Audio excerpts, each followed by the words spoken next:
Hey, everyone, and welcome back. Tonight, we're going to journey through one of history's most profound collapses. The fall of the Ottoman Empire.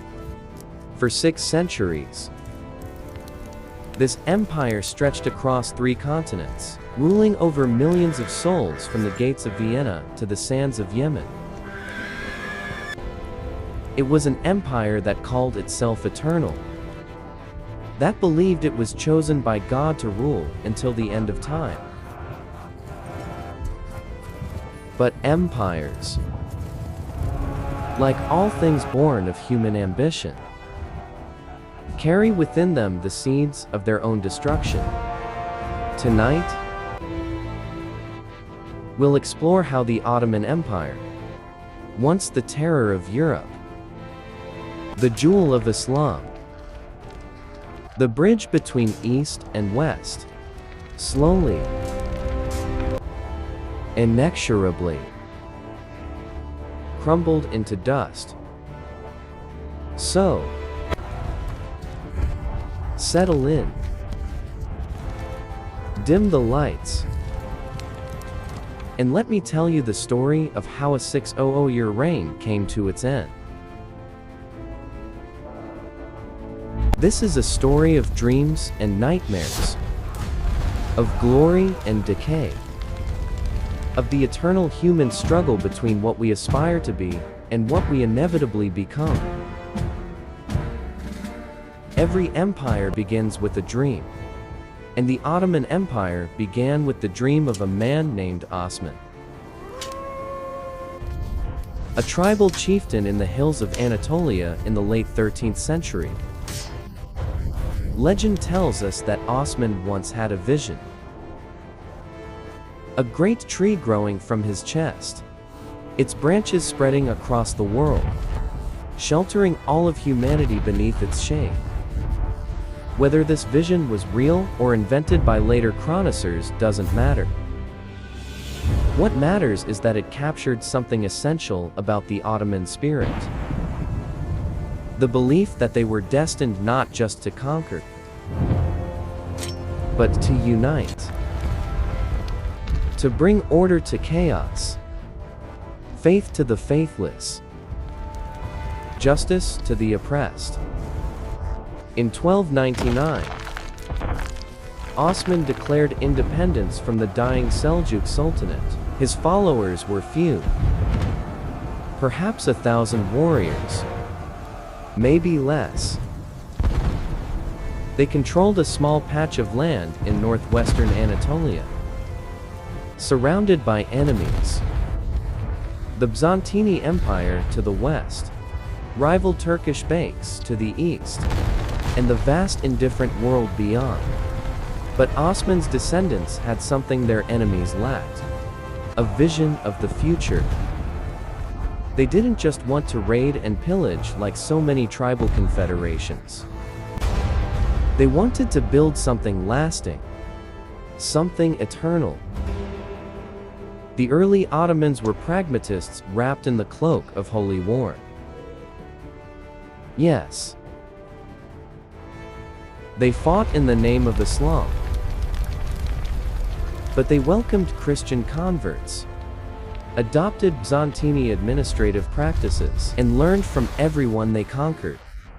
They were synthesizers, borrowers, adapters.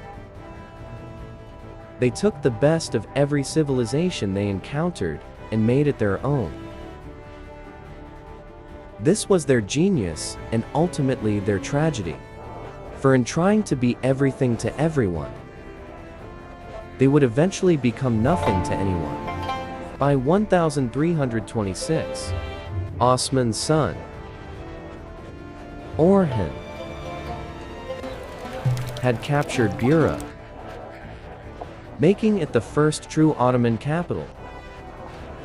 The city's thermal baths, its silk markets, its mosques and madrasas, all spoke of a new kind of Islamic state, one that valued commerce as much as conquest, learning as much as warfare. Orhan was the first Ottoman ruler to mint coins, to establish a regular army, to create the institutions that would outlast him. He married a Byzantine princess, Theodora, daughter of Emperor John Caucasus. It was a marriage that symbolized the Ottoman approach. They would not simply destroy their enemies. They would absorb them, transform them, make them part of something larger. By 1354, they had crossed into Europe, establishing a foothold on the Gallipoli Peninsula. The Byzantines, desperate for allies in their endless civil wars, had actually invited them across the Dinels to help fight their enemies. It was like inviting a wolf into your home to deal with mice. The Ottomans never left.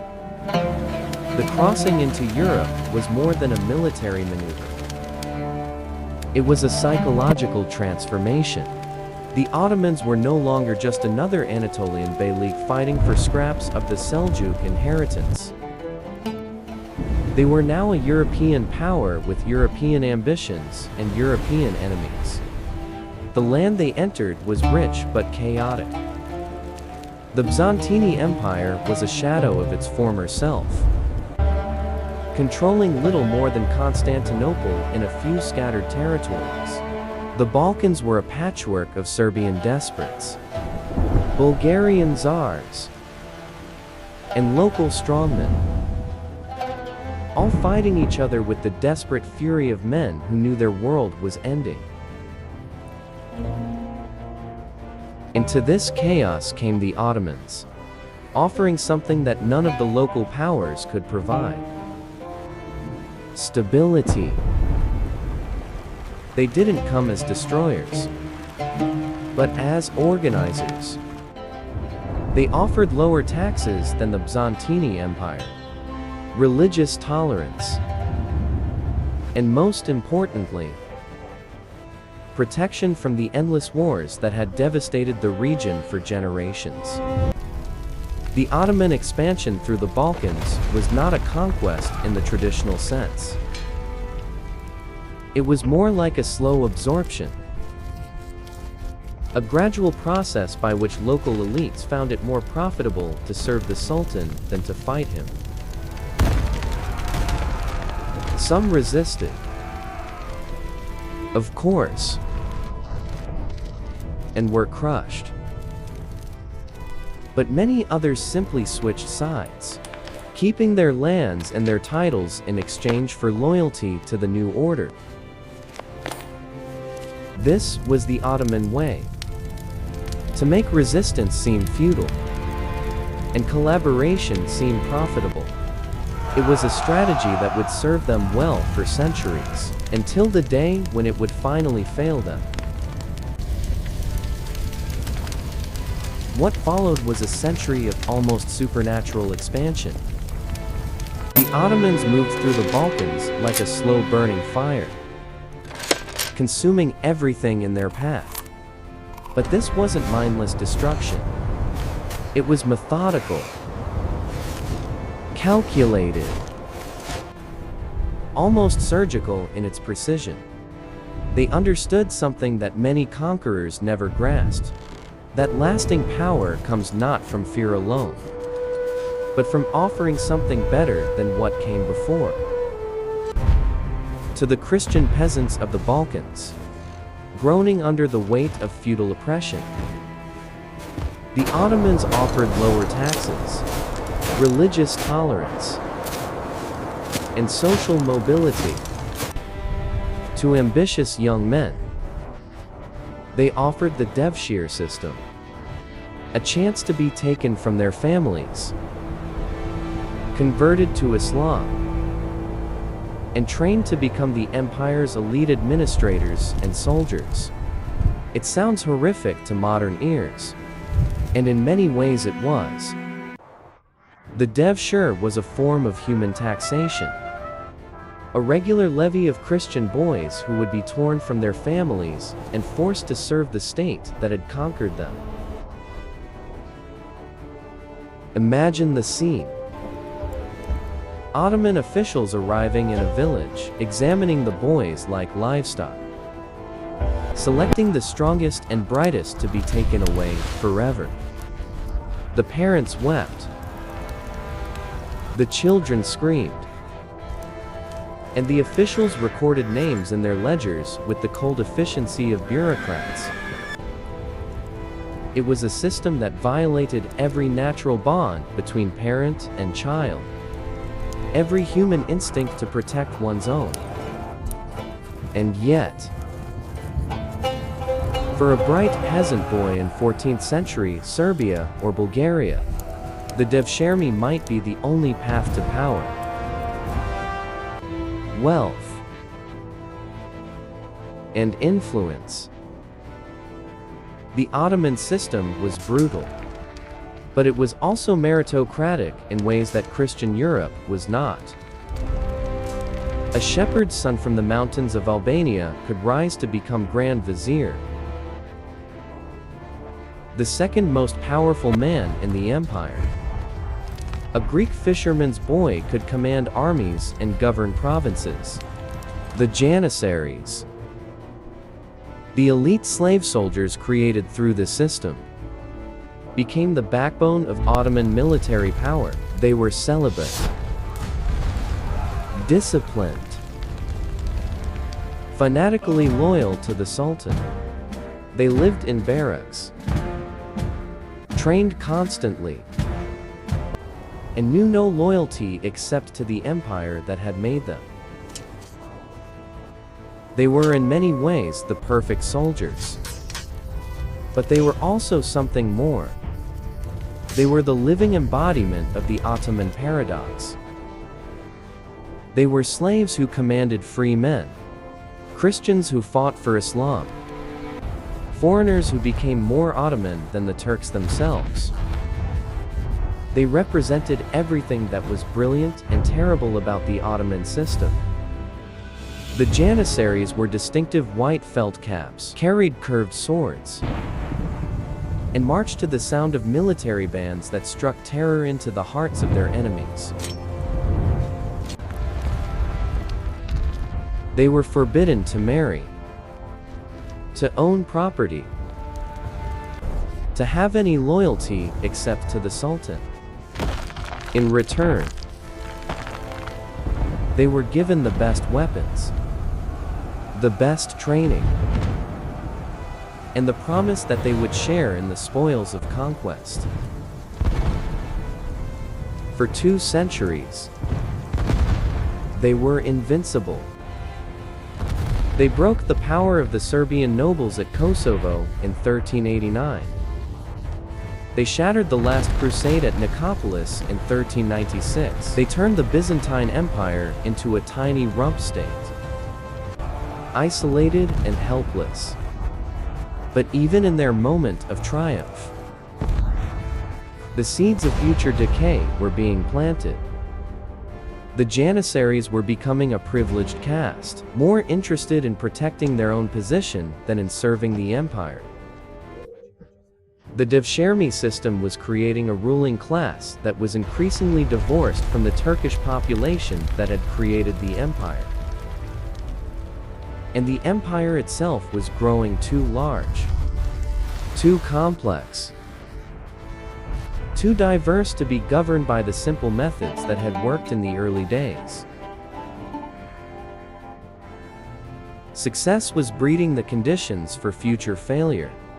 In 1389, at the Battle of Kosovo, the Ottomans crushed a coalition of Serbian nobles.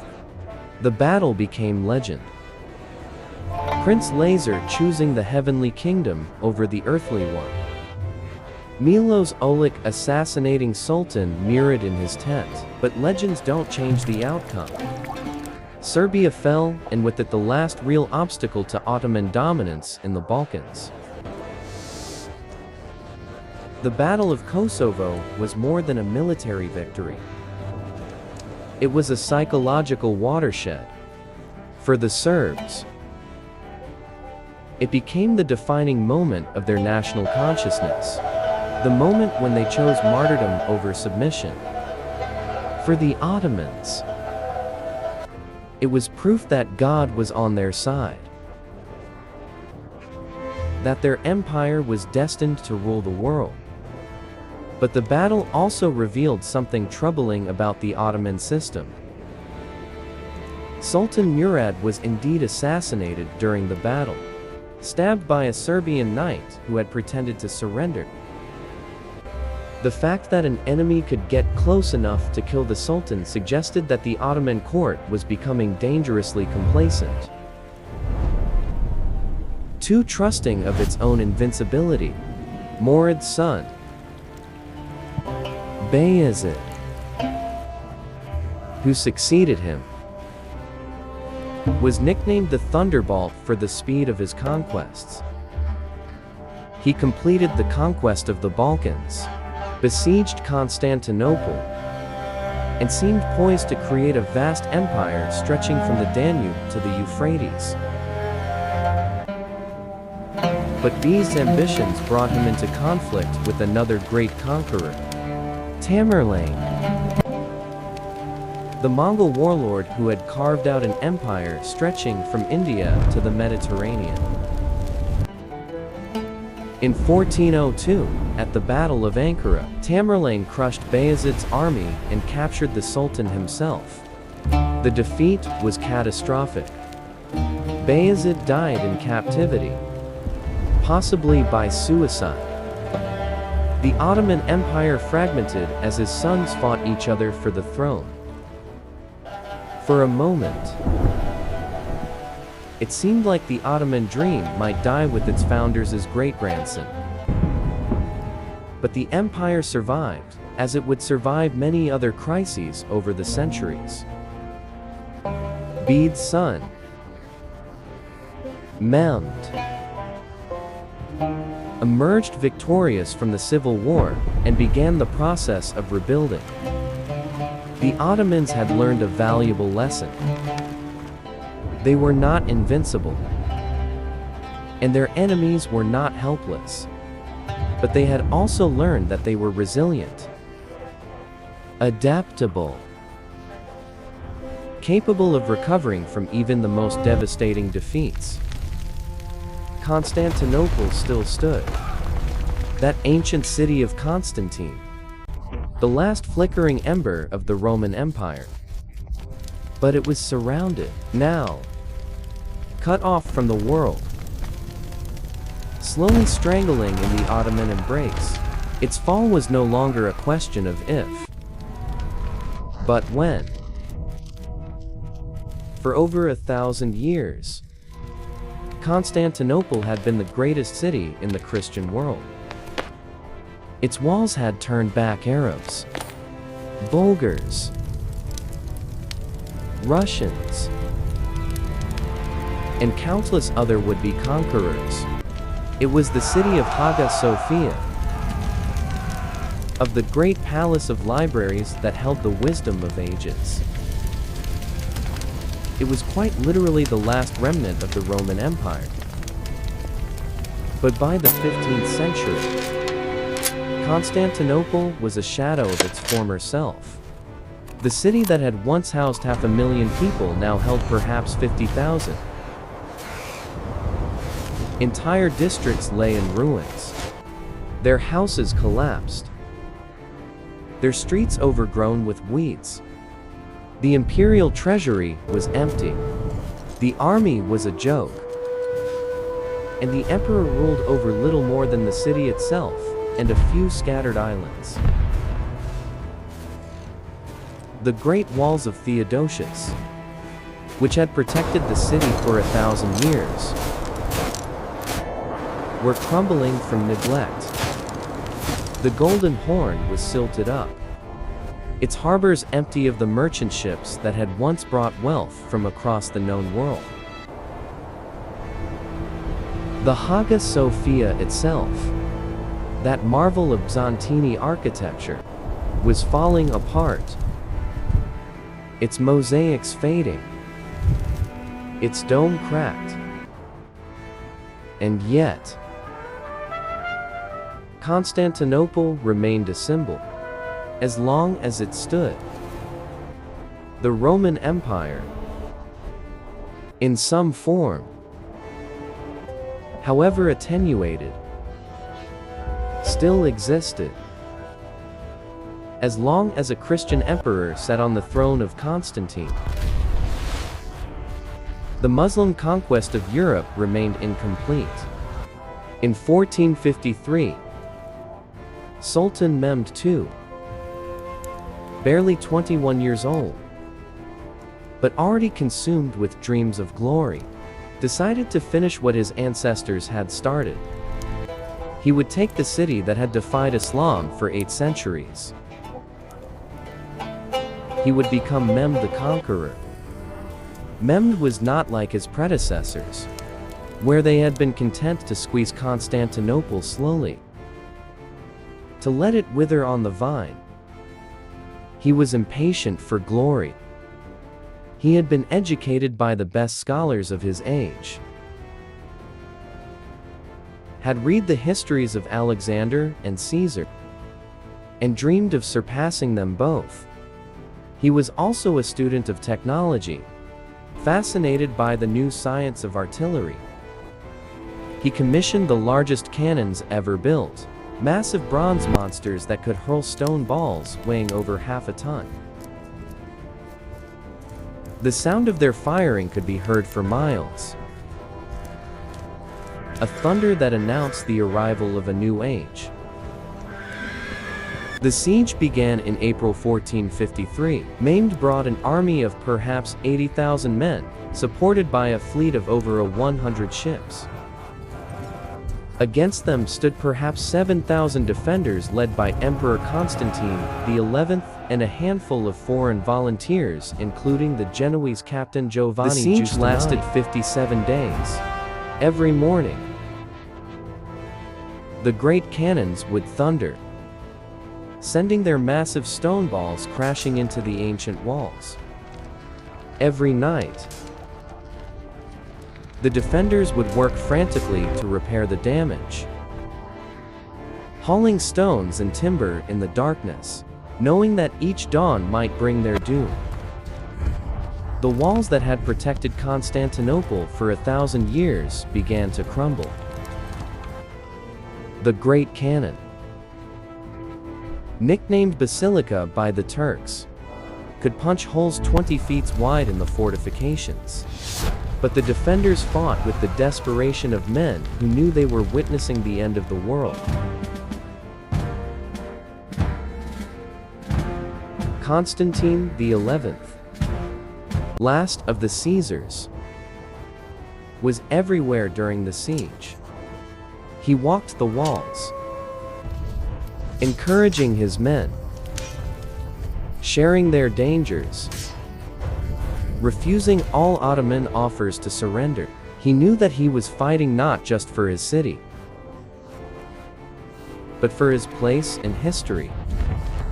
He would not be remembered as the emperor who gave up Constantinople without a fight. The siege was not just a military operation.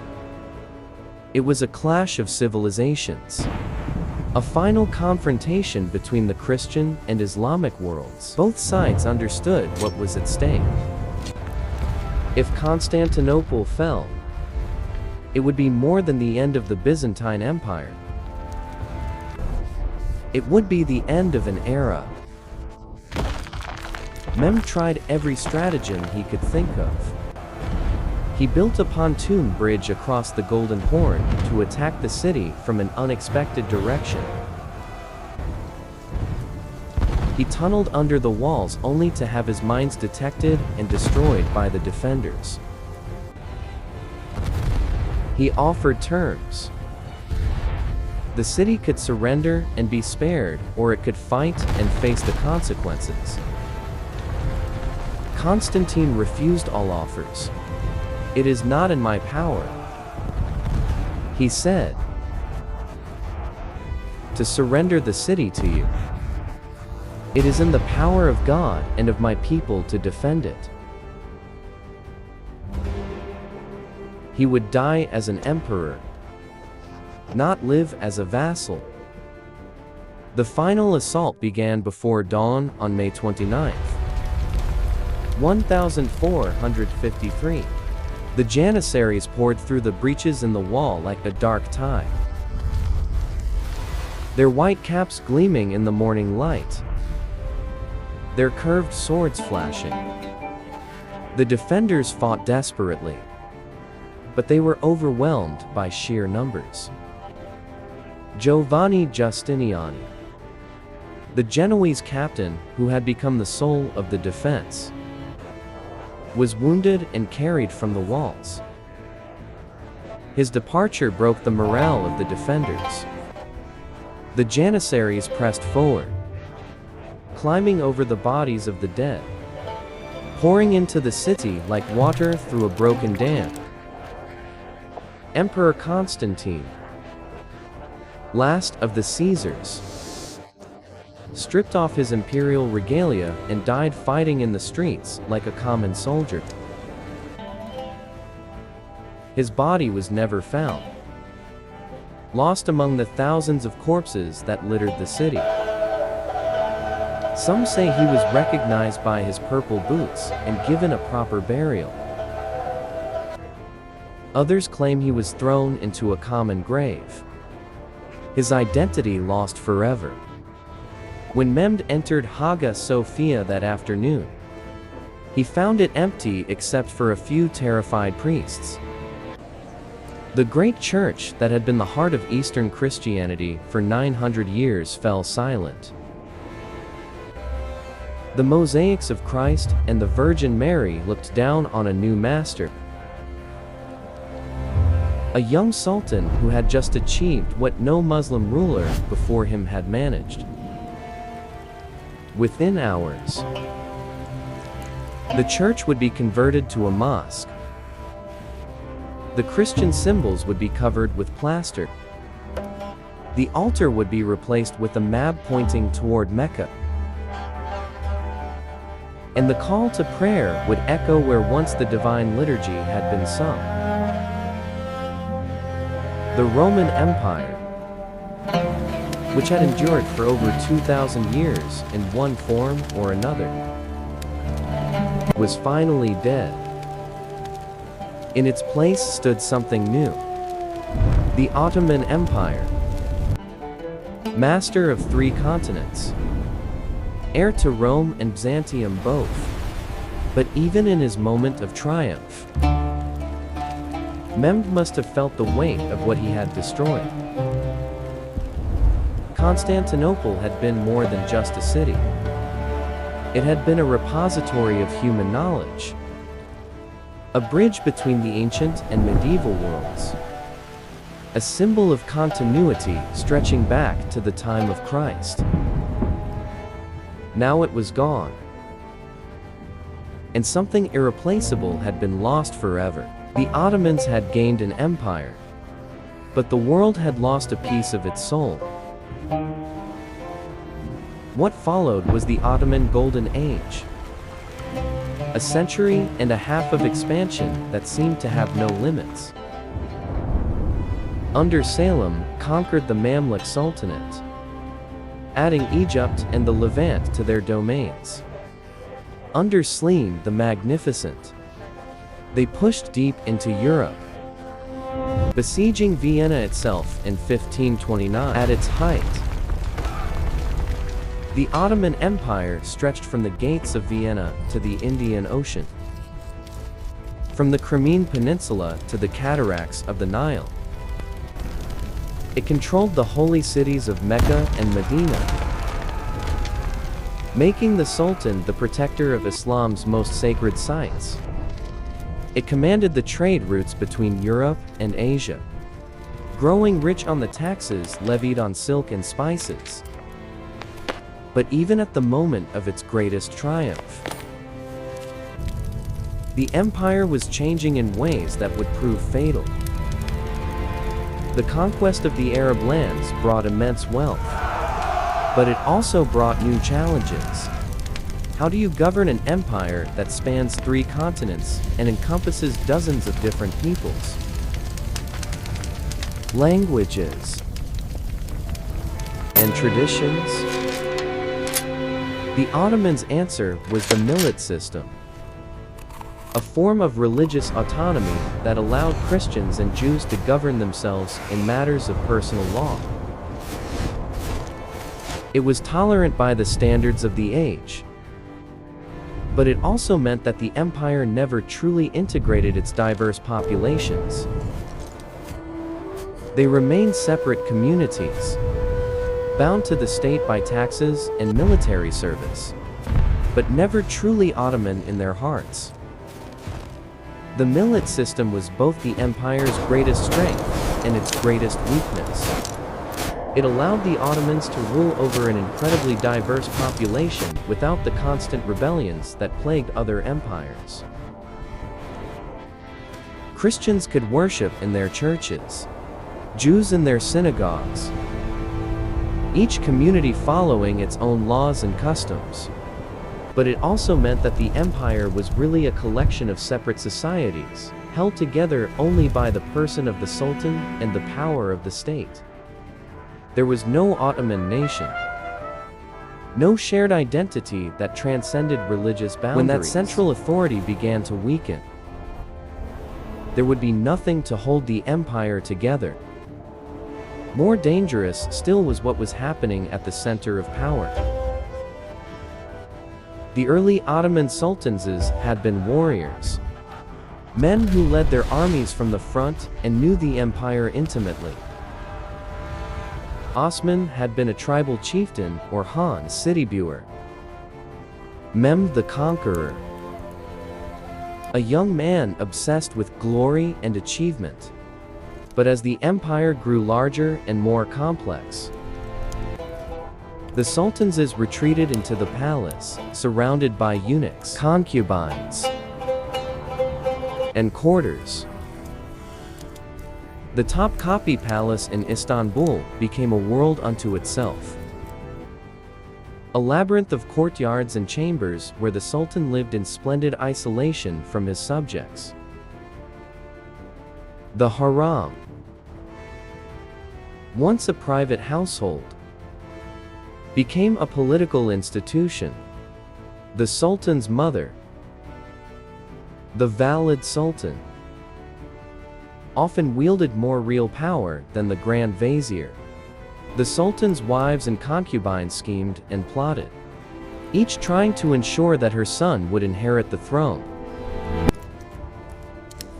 Princes were no longer sent to govern provinces where they might learn statecraft and military command. Instead,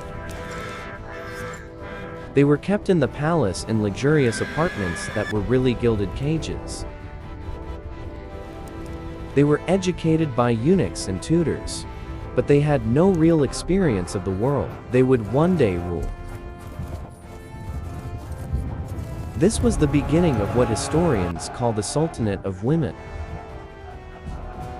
a period when the empire was effectively ruled by the mothers, wives,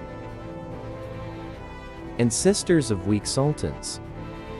It wasn't necessarily worse than rule by men. Some of these women were remarkably capable. Kosum Sultan, who dominated Ottoman politics for much of the 17th century, was a shrewd politician and an effective administrator, but it represented a fundamental shift away from the warrior ethos that had built the empire. The sultans were becoming figureheads, isolated from their subjects, dependent on others for information about their own domains. The Janissaries, too, were changing. Once celibate and disciplined, they now married, had children, and passed their positions down to their sons. They became a hereditary caste, more interested in protecting their privileges than in fighting the empire's enemies. They began to interfere in politics, deposing sultans who threatened their interests. In 1526, the Janissaries revolted against Sultan Selim, the first attempts to reform the military. They surrounded the palace, demanded the dismissal of the Grand Vizier, and forced the Sultan to abandon his plans. It was a sign of things to come. The empire's own elite troops becoming an obstacle to necessary change. The empire was becoming sclerotic, rigid, resistant to change. And change was coming, whether they were ready for it or not. In the universities of Europe, scholars were making discoveries that would revolutionize human understanding of the natural world. In the shipyards of Portugal and Spain, navigators were finding new routes to Asia that would bypass Ottoman territory entirely. The Ottomans, secure in their power and confident in their superiority, paid little attention to these developments. They had defeated every enemy, conquered every rival, accumulated wealth beyond imagination. Why should they change a system that had brought them such success? But the world was changing around them, and empires that fail to adapt are doomed to decline. The Ottoman Golden Age was ending, though few at the time realized it. The empire had reached its zenith, and from here, there was only one direction to go. The first sign that the Ottoman tide was turning came in 1683 at the Second Siege of Vienna. For 2 months, a massive Ottoman army, perhaps 200,000 strong, surrounded the city. It seemed like 1453 all over again. Like the unstoppable Ottoman war machine would finally break into the heart of Europe. The Grand Vizier Kam Mustafa Pasha had convinced Sultan Mehmed IV that Vienna was ripe for the taking. The Holy Roman Empire was distracted by wars with France. The Austrians were weak, and the city's defenses were outdated. It would be, he promised, an easy victory that would open the road to Rome itself. But this time was different. The Austrians held firm, aided by Polish cavalry under King John Sobieski. The siege dragged on through the summer, with the Ottomans slowly digging their way toward the city walls, while the defenders grew more desperate with each passing day. Inside Vienna, the situation was becoming critical. Food was running short. Disease was spreading, and the city's walls were beginning to crumble under the constant bombardment. The Austrian commander, Count Ernst Rütiger von Starberg, sent increasingly frantic messages to the Holy Roman Emperor, begging for relief. But help was coming. A coalition army of Austrians, Poles, and Germans was assembling under the command of King John Swazi of Poland.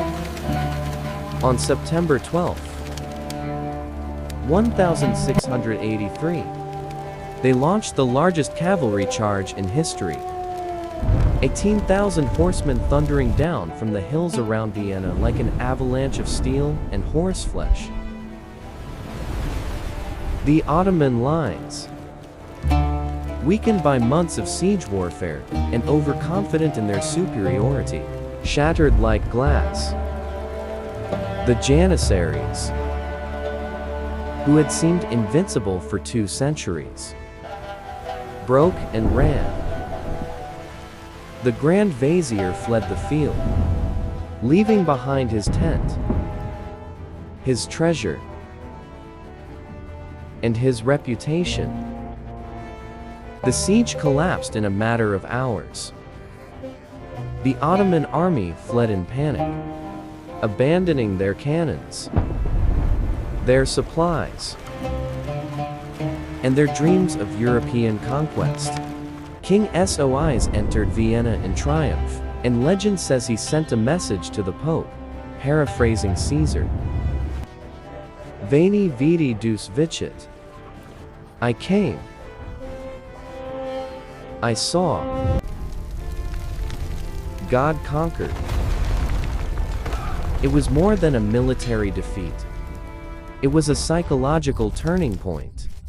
For 2 centuries, the Ottomans had seemed invincible, the scourge of Christendom, the sword of Islam.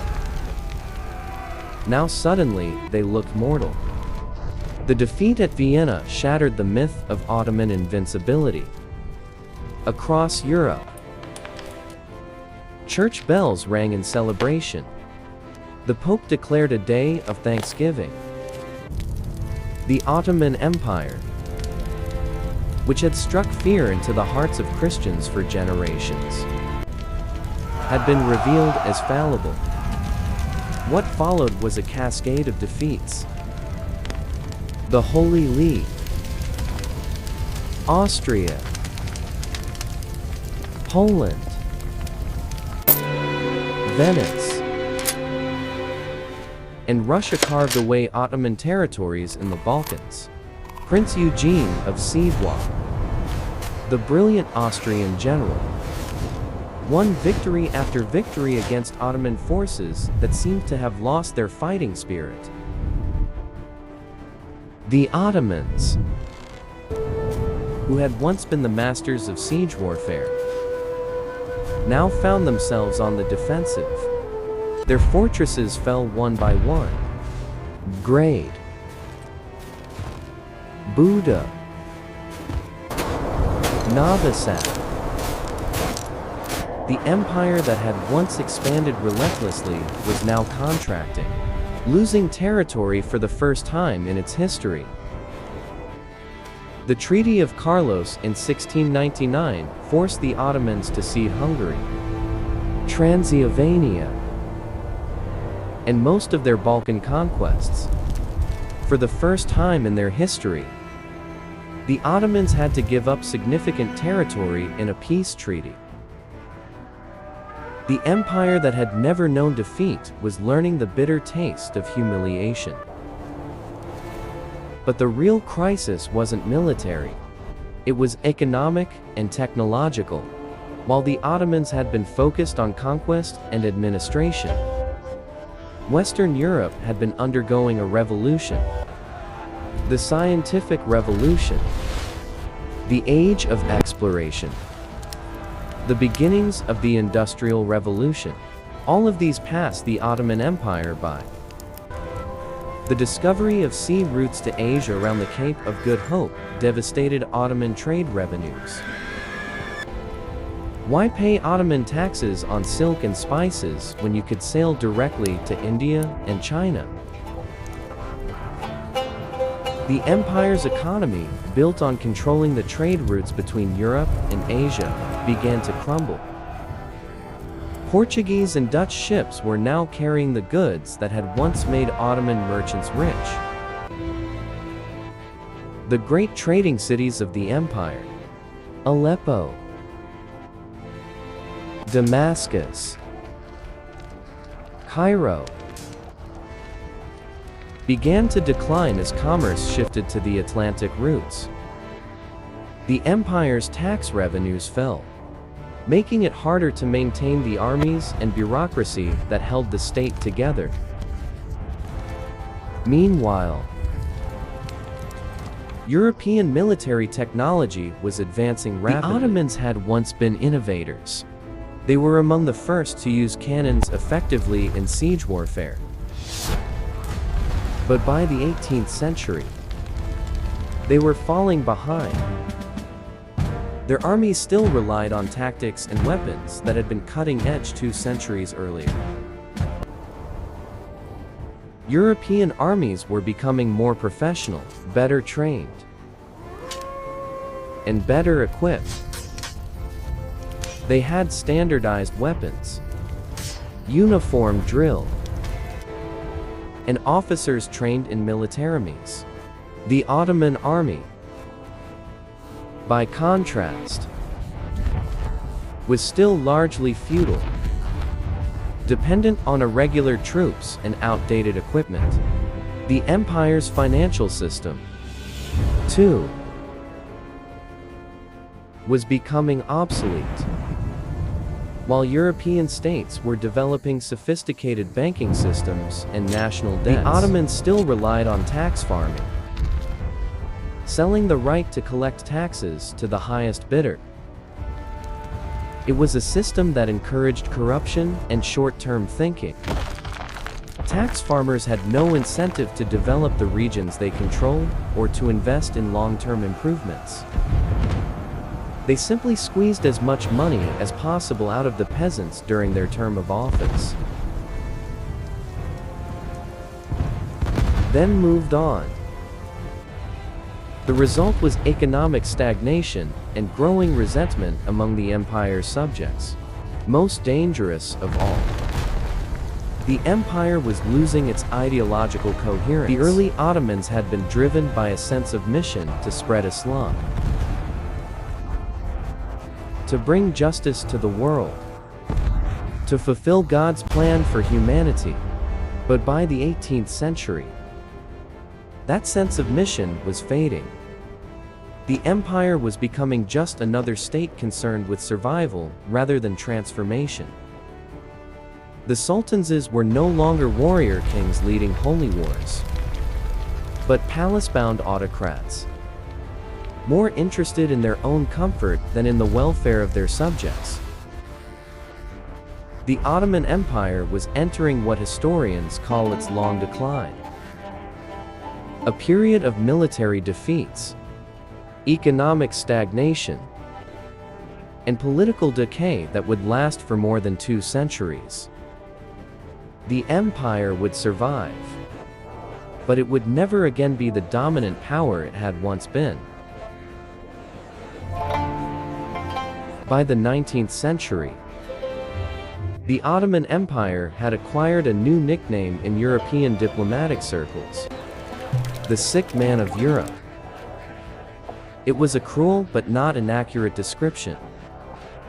The empire was clearly in decline, losing territory to Russia in the north, struggling with rebellions in the Balkans, and falling further behind Europe economically and technologically. The phrase was supposedly coined by Tsar Nicholas I of Russia, who told the British ambassador in 1853 that we have on our hands a sick man. A very sick man. Caesar was proposing that Britain and Russia divide up the Ottoman Empire between them like doctors deciding how to dispose of a terminal patient's estate. But the Ottomans were not passive victims of their decline. Throughout the 19th century, a series of reform-minded sultans and administrators attempted to modernize the empire to adapt it to the realities of the modern world. These efforts, known collectively as the Tanzimat or reorganization, represented one of the most ambitious attempts at reform in history. The need for reform was obvious to anyone with eyes to see. The empire had suffered a series of humiliating defeats at the hands of Russia, losing the Crimea in 1783 and much of the northern Black Sea coast in subsequent wars. The Janissaries had become a reactionary force, opposing all attempts at military modernization and frequently deposing sultans who threatened their privileges. The empire's finances were in chaos. The traditional system of tax farming had broken down, leaving the central government chronically short of revenue. The military was obsolete. The bureaucracy was corrupt, and the empire's Christian subjects were increasingly restless. Sultan Mahmud II, who ruled from 1808 to 1839, was perhaps the most radical reformer. He understood that the empire could not survive without fundamental changes, and he was willing to use extreme measures to achieve them. In 1826, he took the ultimate step. He destroyed the Janissaries. The elite corps that had once been the backbone of Ottoman power had become a reactionary force, opposing all attempts at military modernization. They had deposed sultans, interfered in politics, and turned their barracks into centers of sedition. Mahmud lured them into their barracks in Istanbul and had them massacred by artillery fire. It was brutal, but it cleared the way for the creation of a modern army. The event became known as the Auspicious Incident, a euphemism that barely concealed the horror of what had happened. Thousands of Janissaries died in the bombardment, their barracks reduced to rubble, their centuries-old traditions destroyed in a single morning. It was the end of an era, the final break with the military system that had built the empire. But Mahmud's reforms went far beyond military matters. He established new schools, built roads and telegraph lines, and began the process of creating a modern bureaucracy. He allowed his subjects to dress in European fashion, breaking down the rigid dress codes that had separated Muslims from Christians, officials from commoners. The Tanzimat reforms that followed were even more sweeping. They established equality before the law for all Ottoman subjects, regardless of religion. They created a modern educational system, built railways and telegraph lines, and attempted to create a sense of Ottoman citizenship that transcended religious and ethnic divisions. The Hatti Sharif of Gulhana, issued in 1839, promised that all Ottoman subjects would enjoy security of life, honor, and property. It abolished tax farming, established regular salaries for government officials, and promised fair and public trials for all accused of crimes. The Hatti Humayun of 1856 went even further, promising complete equality between Muslims and non-Muslims. Christians and Jews could now serve in the army, hold government positions, and testify in court on equal terms with Muslims. It was a revolutionary change in a society that had been based on religious hierarchy for centuries. But the reforms faced enormous obstacles. Conservative religious authorities opposed changes that seemed to undermine Islamic law. The ulama, the class of Islamic scholars and judges, saw the reforms as an attack on their authority and the divine order of society. Ethnic minorities, particularly in the Balkans, were more interested in independence than in Ottoman citizenship. The Greeks had already won their independence in the 1820s, and other Christian peoples were beginning to dream of following their example. And the European powers, despite their rhetoric about reform, often preferred a weak Ottoman Empire that they could manipulate. They were happy to see the Ottomans modernize their military and administration, but they had no interest in seeing the empire become strong enough to challenge their own interests in the region. The Greek War of Independence, which began in 1821, was a harbinger of things to come. The Greeks, inspired by European nationalism and supported by Britain, France, and Russia, fought for 8 years to break free from Ottoman rule. The war was brutal. marked by massacres on both sides. The Ottomans hanged the Greek Patriarch of Constantinople in retaliation for the rebellion, while Greek rebels slaughtered Turkish civilians in the Peloponnese. It was a preview of the ethnic conflicts that would tear the empire apart in the coming century. The war ended with Greek independence in 1830, but not before it had demonstrated the empire's weakness. The Ottomans had been unable to suppress the rebellion on their own and had been forced to call on their Egyptian vassal, Muhammad Ali, for help. Even then, they had only been defeated by the intervention of the European powers. More revolts followed. Serbia gained autonomy in 1817 and full independence in 1878. Romania, Bulgaria, Montenegro. One by one, the Ottoman Empire's European provinces broke away. Each loss weakened the empire further, both economically and psychologically. The Crimean War of 1854 to 1856 offered a brief respite, and France, worried about Russian expansion, allied with the Ottomans against their traditional enemy. The war was a disaster for all involved. Hundreds of thousands died from disease and incompetence, but it did halt Russian expansion for a generation. Yet even this victory came at a cost. The war left the Ottoman Empire deeply in debt to European banks. By 1875, the empire was spending more than half its budget on debt service. In 1876, it declared bankruptcy and European creditors took control of Ottoman finances through the Ottoman Public Debt Administration. The empire was becoming a semicolon, formally independent, but economically controlled by foreign powers. It was a humiliating position for a state that had once been the terror of Europe. The reforms of the Tanzimat period were impressive in their scope and ambition,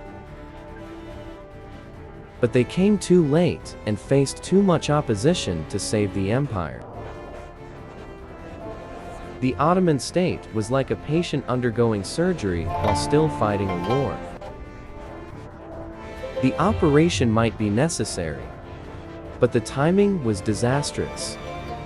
As the 19th century drew to a close, a new generation of Ottoman intellectuals and officers began to organize in secret. They called themselves the Committee of Union and Progress, but history knows them as the Young Turks.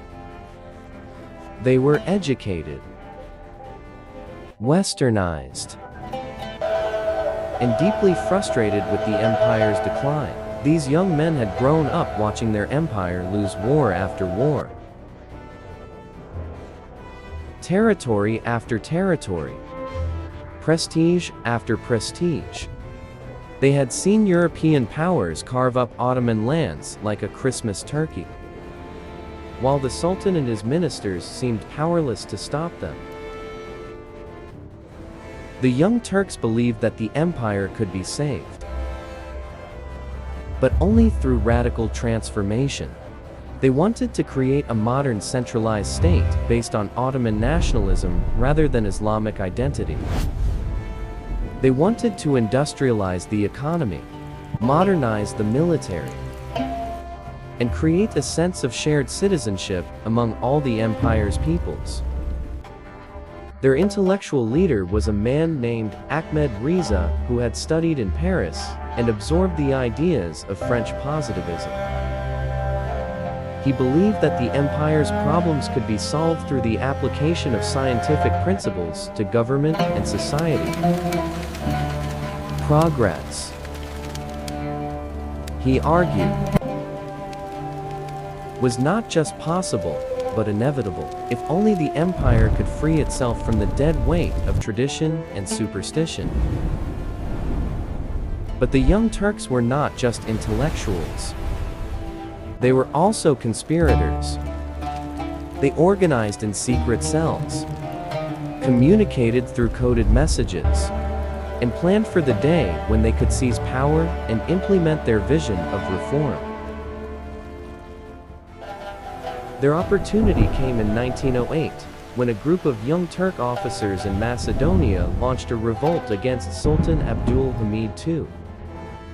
The Sultan, faced with the choice between civil war and capitulation, chose to restore the constitution he had suspended 30 years earlier. For a brief moment, it seemed like the empire might be reborn. Christians and Muslims celebrated together in the streets of Istanbul. The parliament reconvened after decades of suspension. There was talk of a new Ottoman identity that would unite all the empire's peoples. Turks,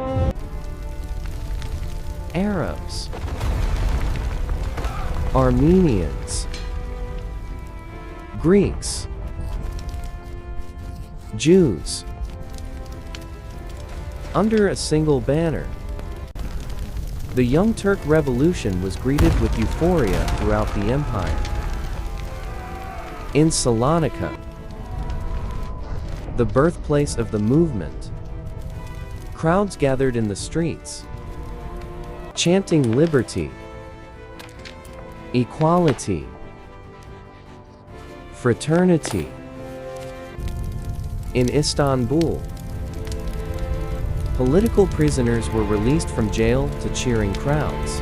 Even in the remote provinces, there was a sense that a new era was beginning. But the euphoria was short-lived. The Young Turk Revolution unleashed forces that proved impossible to control. Bulgaria declared full independence, taking advantage of the chaos to break free from even nominal Ottoman suzerainty. Austria-Hungary annexed Bosnia and Herzegovina, territories it had been occupying since 1878. Crete announced its union with Greece despite Ottoman protests. The empire's enemies, sensing weakness, moved quickly to grab what they could. In a matter of months, the Ottomans lost more territory than they had in the previous century. The revolution that was supposed to save the empire seemed to be accelerating its collapse. Worse still, the Young Turks' vision of Ottoman nationalism proved to be a fantasy. The empire's Christian minorities had no interest in becoming Ottoman patriots. They had their own national movements, their own dreams of independence. The Greeks wanted to unite with Greece, the Bulgarians with Bulgaria, the Serbs with Serbia, and the empire's Muslim populations, Arabs, Kurds, Albanians, were developing their own nationalist movements. The Arabs, who made up perhaps 40% of the empire's population, were beginning to dream of an independent Arab state. The Kurds, scattered across the empire's eastern provinces, were developing their own sense of national identity. The Young Turks responded to these challenges with increasing authoritarianism. They centralized power in Istanbul, suppressed minority languages, and tried to impose Turkish culture on the empire's diverse populations. The very reforms meant to save the empire were tearing it apart. The policy of Turkification was particularly disastrous. The Young Turks believed that the empire could only survive if all its peoples became Turkish in language and culture. They closed minority schools, banned minority newspapers, and forced government employees to speak Turkish. But this policy only alienated the empire's non-Turkish populations further. The Arabs, who had been relatively loyal to the Ottoman state, began to organize their own nationalist movements. The Armenians, who had hoped that the Young Turk Revolution would bring them equality and security, found themselves increasingly persecuted. The Balkan Wars of 1912 and 1913 were the final blow to Ottoman Europe. A coalition of Balkan states, Bulgaria, Serbia, Greece, and Montenegro, attacked the empire and drove it almost entirely out of Europe. The First Balkan War began in October 1912, when Montenegro declared war on the Ottoman Empire. Within days, Bulgaria, Serbia, and Greece had joined the attack. The Ottoman forces, demoralized and poorly led, collapsed almost immediately. In just 2 months, the Balkan allies had conquered almost all of the empire's remaining European territories. Adrianople, the ancient capital of the Ottoman Empire, fell to the Bulgarians. Salonika, the birthplace of the Young Turk movement, was occupied by the Greeks. The empire that had once besieged Vienna was now reduced to a small foothold around Istanbul. The Second Balkan War, fought in 1913, saw the Balkan allies turn on each other over the division of the spoils. The Ottomans managed to recapture Adrianople, but it was a small consolation for the loss of most of their European empire. In just 2 years, the Ottomans lost 80% of their European territory and 70% of their European population. The psychological impact was devastating. For 6 centuries, the Ottomans had been a European power. Now, they were an Asian state with European pretensions. The empire that had once stretched from the gates of Vienna to the Indian Ocean was now reduced to Anatolia. The Arab provinces, and a tiny foothold in Europe. The Young Turks, who had promised to save the empire, had presided over its greatest territorial losses since the empire's founding. The Young Turks, desperate to restore the empire's fortunes, began to look for allies. And in 1914, they found one in Germany, another empire that felt encircled and threatened by its enemies. When the First World War began in July 1914, the Ottoman Empire faced a terrible choice. They could remain neutral and hope to survive the conflict intact, or they could choose a side and risk everything on the outcome. The empire was in no condition to fight a world war. The Balkan Wars had left it exhausted and demoralized. The army was poorly equipped and trained. The treasury was empty, and the government was divided between competing factions. But the Young Turk leadership, dominated by the triumvirate of Enver Pasha, Talat Pasha, and Jamal Pasha, chose to gamble. In November 1914, they entered the war on the side of Germany and Austria-Hungary, hoping that a Central Powers victory would restore the empire's lost territories and prestige. It was a decision born of desperation and delusion.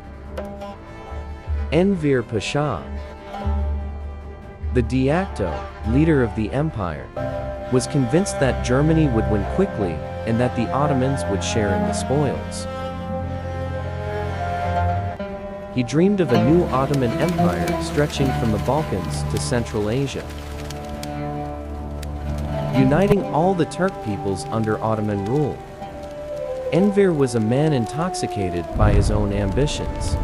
He had played a key role in the Young Turk Revolution, had helped depose Sultan Abdul Hamid, and now saw himself as the savior of the empire. He was young, charismatic, and utterly convinced of his own destiny. But Enver's dreams were built on sand. The Ottoman Empire was not the great power it had once been. Its army was a shadow of the force that had once terrorized Europe. Its economy was dependent on foreign loans. Its population was war-weary and increasingly disloyal. The reality was very different from Enver's fantasies. The war was a catastrophe for the Ottoman Empire from the very beginning. Enver's attempt to invade Russian territory in the Caucasus ended in disaster at the Battle of Sarakamish, where an entire Ottoman army was destroyed by the cold and the Russians. The campaign began in December 1914, with Enver personally leading an army of 90,000 men into the mountains of eastern Anatolia in the depths of winter. It was madness. The troops were poorly equipped for winter warfare. The supply lines were inadequate, and the Russians were well prepared for the attack. Of the 90,000 men who began the campaign, fewer than 10,000 returned. The rest died of cold, hunger, disease, or Russian bullets. Entire regiments simply vanished in the snow, their bodies not found until the spring thaw. It was one of the most complete military disasters in history. The defeat at Saki Kamish had consequences far beyond the immediate military losses.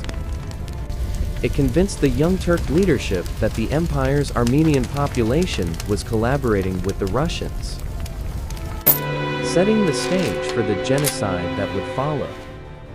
The British and French, meanwhile, launched their own offensive against the empire. The Gallipoli campaign of 1915 was meant to knock the Ottomans out of the war quickly by capturing Istanbul and opening a supply route to Russia. The campaign began with a naval attack on the Dardanelles in March 1915. British and French warships attempted to force their way through the straits, but they were repelled by Ottoman mines and shore batteries. Several ships were sunk, and the naval attack was abandoned. The Allies then decided on a land invasion. On April 25, 1915, British, French, Australian, and New Zealand forces landed on the Gallipoli Peninsula. They expected to sweep aside the Ottoman defenders and march on Istanbul within days. But the Ottomans, led by a young colonel named Mustafa Kemal, fought with desperate courage. The invaders were pinned down on the beaches, unable to advance more than a few miles inland. What was supposed to be a quick victory turned into a bloody stalemate. The Gallipoli campaign lasted 8 months and cost both sides enormous casualties. The Ottomans lost over 200,000 men defending the peninsula, but they held their ground. The Allies, after suffering similar losses, finally evacuated in January 1916. The victory at Gallipoli was one of the few bright spots in the Ottoman war effort. It made Mustafa Kemal a national hero and proved that the empire could still fight when its back was against the wall. But it was a defensive victory, and the empire needed offensive successes to have any hope of winning the war. Even more devastating than the military defeats was the Arab Revolt, which began in 1916. The Sharif of Mecca Hussein ibn Ali proclaimed Arab independence and launched a guerrilla war against Ottoman rule. The revolt was encouraged and supported by the British, who saw it as a way to weaken the Ottoman Empire from within. British agents, including the famous Lawrence of Arabia, provided the Arab rebels with weapons, money, and military advice.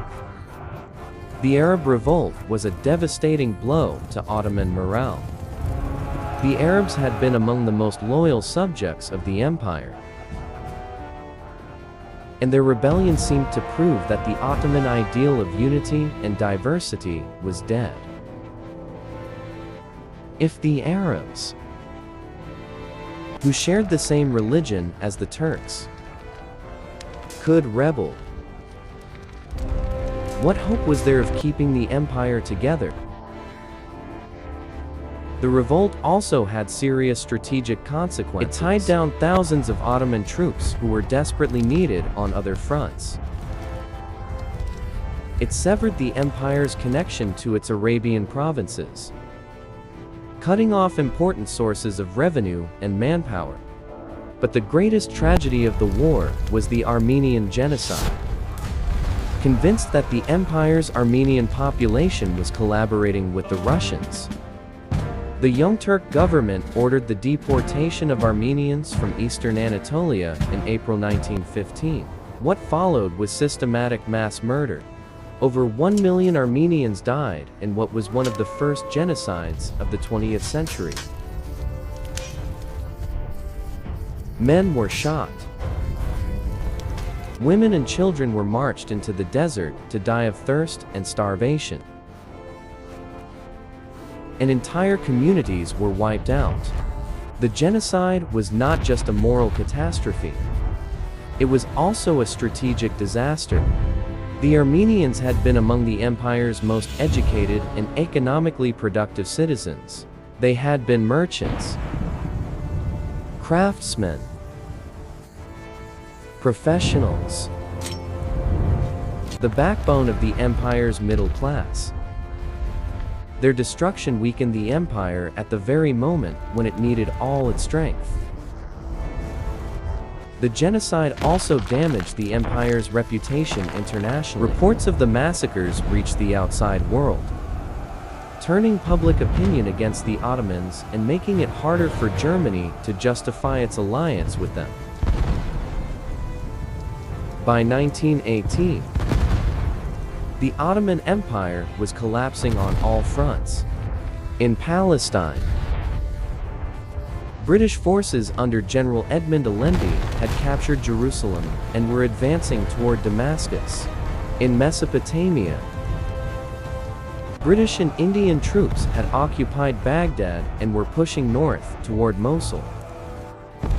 In the Caucasus, the Russians had been replaced by the British, who were supporting Armenian and Georgian independence movements.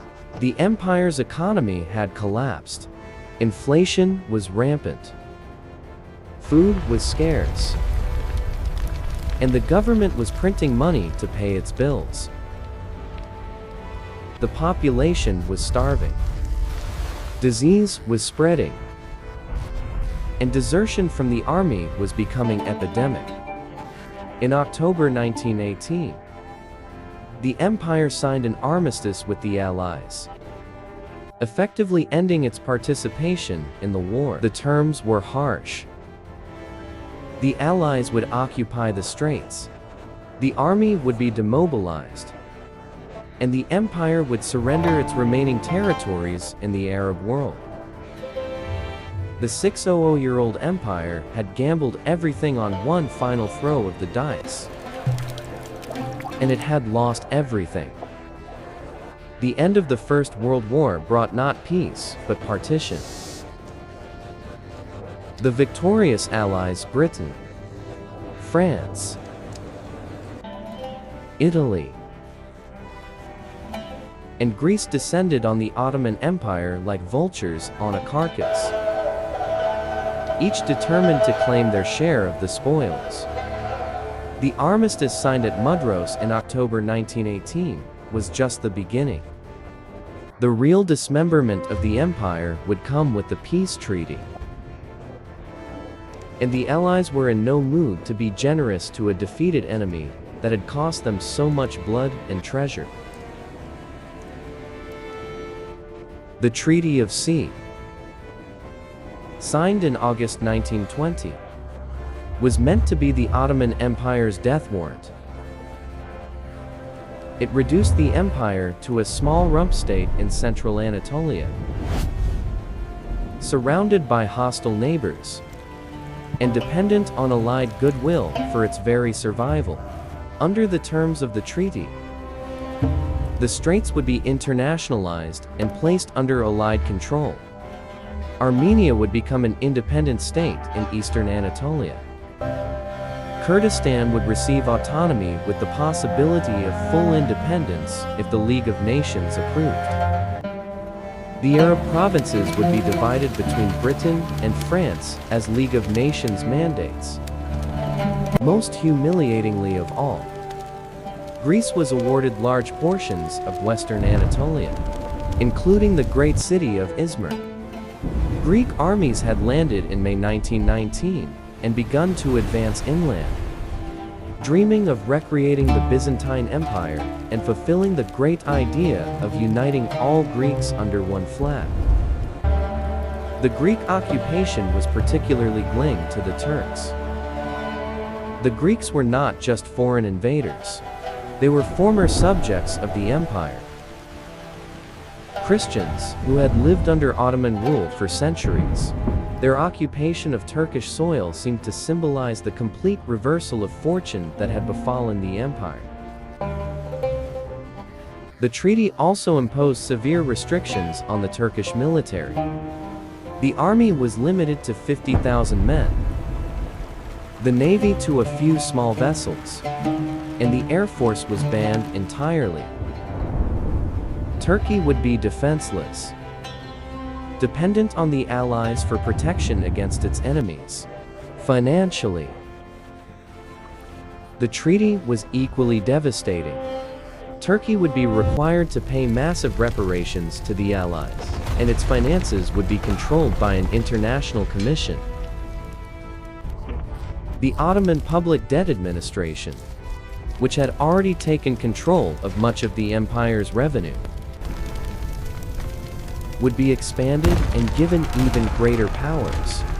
It seemed like the end of the story. The Ottoman Empire, which had once ruled 3 continents, was being carved up by its enemies like a defeated animal. The Sultan Mehmed VI was a powerless figurehead, dependent on Allied protection for his very survival. But the Allies had made a crucial miscalculation. They had assumed that the Turkish people, exhausted by years of war and defeat, would accept partition passively. They had forgotten that the Turks, whatever their other faults, had never been a people to submit quietly to foreign domination. In the ruins of the empire, a new leader was emerging. Mustafa Kemal, the hero of Gallipoli. Unlike the discredited Young Turk leadership, Kemal had a clear vision of the future. He would create a new Turkish state from the ashes of the Ottoman Empire. A state that would be modern, secular, and nationalist. Kemal understood something that the Allies did not: that the age of empires was ending. The future belonged to nation-states, not to multi-ethnic empires.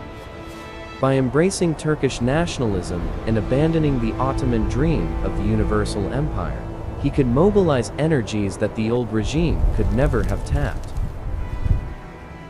In May 1919, Kemal landed in the Black Sea port of Samsun with a small group of followers. Officially, he was there to oversee the demobilization of Ottoman forces in accordance with the armistice terms. In reality, he was beginning a revolution that would transform the Middle East. The Turkish War of Independence that followed was one of the most remarkable military and political achievements of the 20th century. Against overwhelming odds, Kemal and his followers created a new army, established a new government in Ankara, and began to fight back against the occupying powers. The war was brutal and desperate. The Greeks advanced deep into Anatolia, coming within 50 miles of Ankara. The French occupied southern Turkey. The Italians held the southwest, and the British controlled the Straits and Istanbul. It seemed impossible that the Turkish resistance could succeed. But Kemal had several advantages that his enemies underestimated. He was fighting on his home ground with the support of the Turkish population. He was a brilliant military strategist and an even more brilliant politician. And his enemies were divided, each pursuing their own agenda rather than working together effectively. Most importantly, Kemal understood the power of nationalism in the modern world. He was not trying to restore the Ottoman Empire. He was creating something entirely new. The Turkish national movement was not burdened by the empire's legacy of defeat and decline.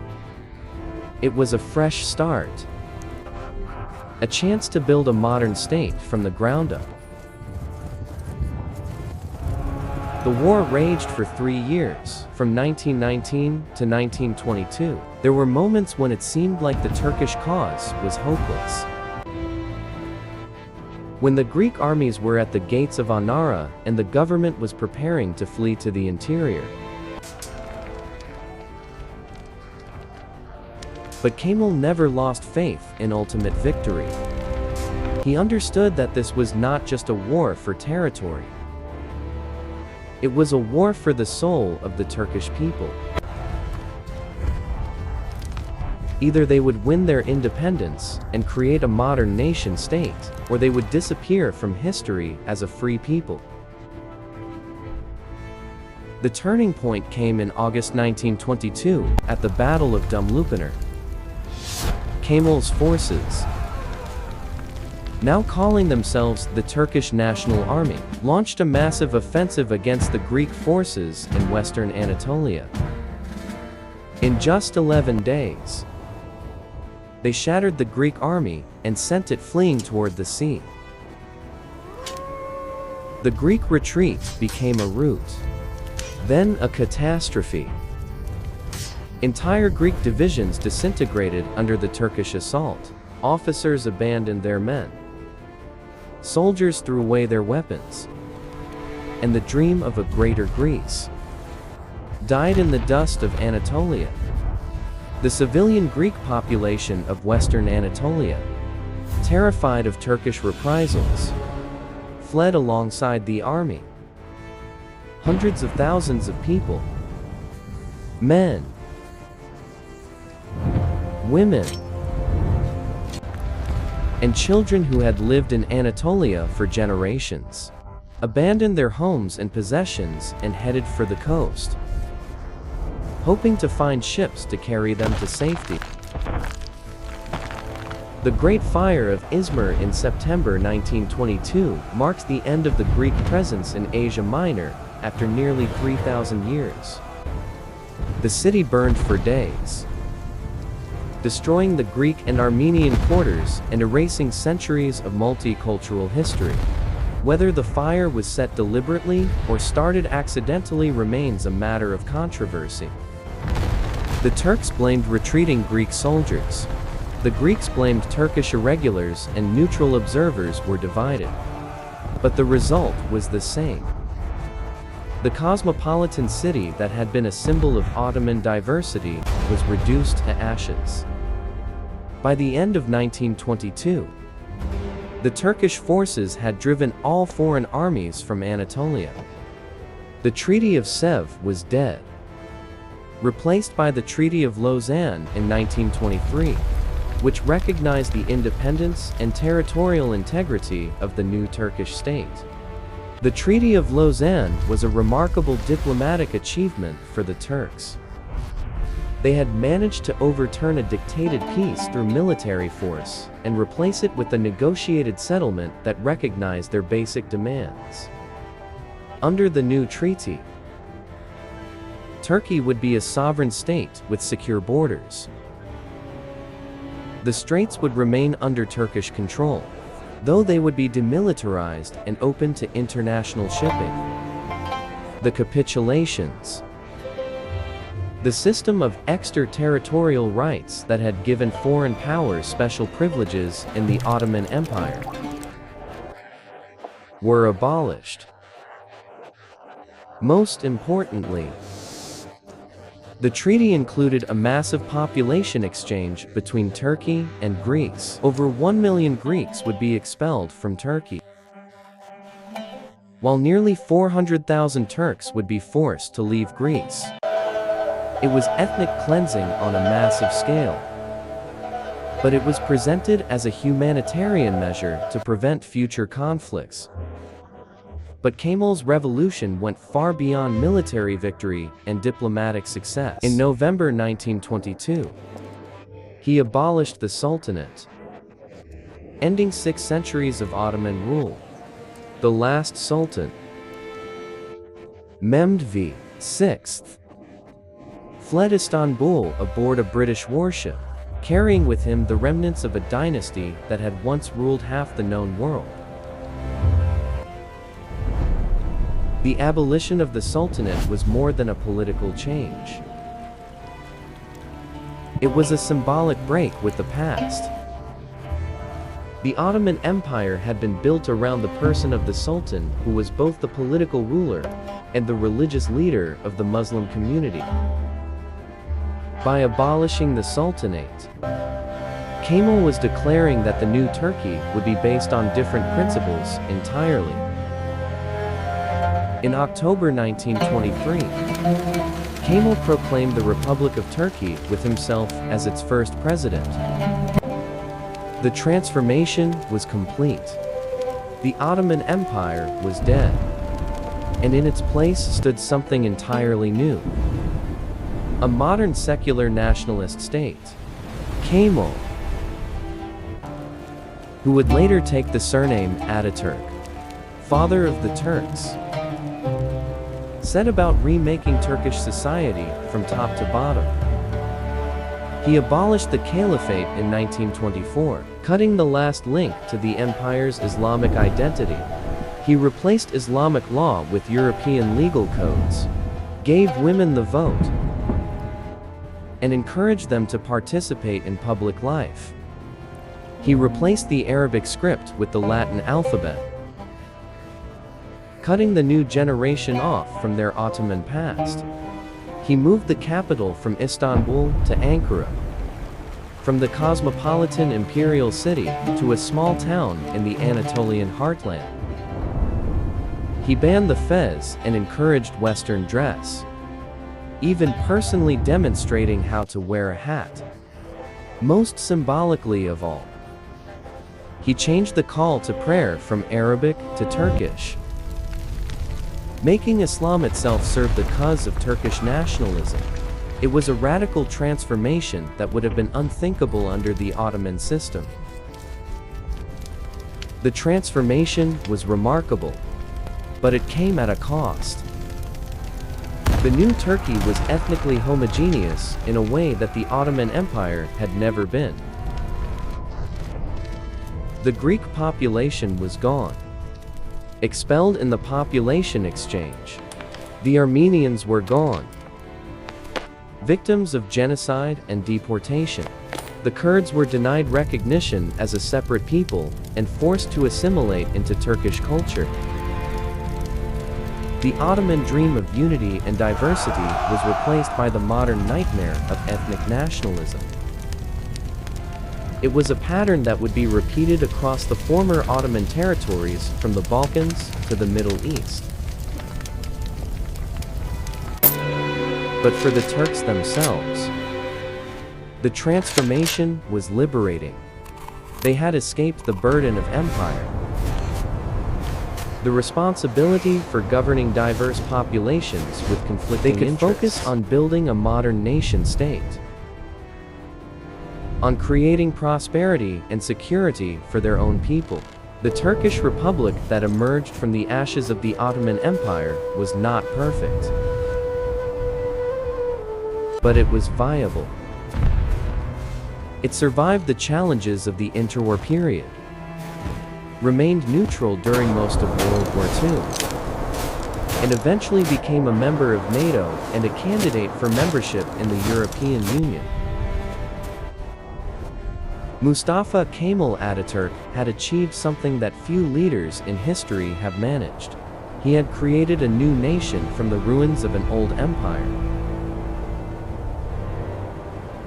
The Ottoman Empire was dead, but the Turkish Republic lived on, a testament to the power of nationalism and the possibility of renewal.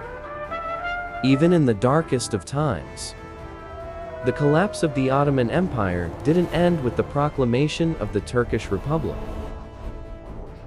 Its effects rippled outward like waves from a stone thrown into still water, shaping the modern Middle East and Balkans in ways that are still felt today. The Arab provinces of the empire were divided between Britain and France as League of Nations mandates, a polite fiction that disguised old-fashioned colonialism. The British took Iraq, Palestine, and Transjordan, while the French took Syria and Lebanon. These artificial borders drawn by European diplomats with little understanding of local conditions would become sources of conflict for generations. The mandate system was supposed to be temporary, a way of preparing the Arab peoples for eventual independence. But in practice, it was a way for the European powers to control the Middle East's oil resources and strategic positions without the expense and responsibility of formal colonization. In Palestine, the British had made contradictory promises to both Arabs and Jews during the war. The Balfour Declaration of 1917 had promised a national home for the Jewish people in Palestine, while at the same time, the British had promised Arab independence in exchange for their support against the Ottomans. The result was a century of conflict that continues to this day. The British found themselves caught between competing nationalisms, unable to satisfy either side. Jewish immigration increased throughout the 1920s and 30s, leading to growing tensions with the Arab population. The British tried to limit immigration, which angered the Jews, and then allowed it to continue, which angered the Arabs. The partition of Palestine in 1947 and the creation of Israel in 1948 were the direct result of the Ottoman Empire's collapse, and the British mandate between Israelis and Palestinians is in many ways a continuation of the struggle over the Ottoman inheritance. In Iraq, the British cobbled together 3 Ottoman provinces: Baghdad, Basra, and Mosul, into a single state that has struggled with internal divisions ever since. The Sunni Arabs, who had dominated the Ottoman administration, found themselves ruling over a Shia Arab majority and a Kurdish minority, both of whom had their own grievances and aspirations. The artificial nature of Iraq's borders became apparent almost immediately. The Kurds rebelled in the 1920s. The Shia rose up repeatedly, and the country has never achieved the stability and unity that its creators envisioned. The American invasion of 2003 and the chaos that followed can be traced back to the fundamental contradictions built into Iraq at its creation. Syria and Lebanon under French mandate faced similar problems. The French divided Syria into several smaller states based on religious and ethnic lines, trying to apply the old Ottoman millet system to modern nationalism. But the artificial divisions only created more problems. And Syria has struggled with sectarian conflict ever since. Lebanon, carved out of Syria to create a Christian majority state, has been torn apart by civil wars and foreign interventions. The delicate balance between Christians and Muslims that the French tried to create has repeatedly broken down, leading to decades of instability and violence. The Balkans. 2. Bore the scars of Ottoman collapse. The new state of Yugoslavia attempted to unite South Slavs who had been divided by centuries of Ottoman and Austrian rule. But the ethnic and religious divisions were too deep. The memories of past conflicts too fresh.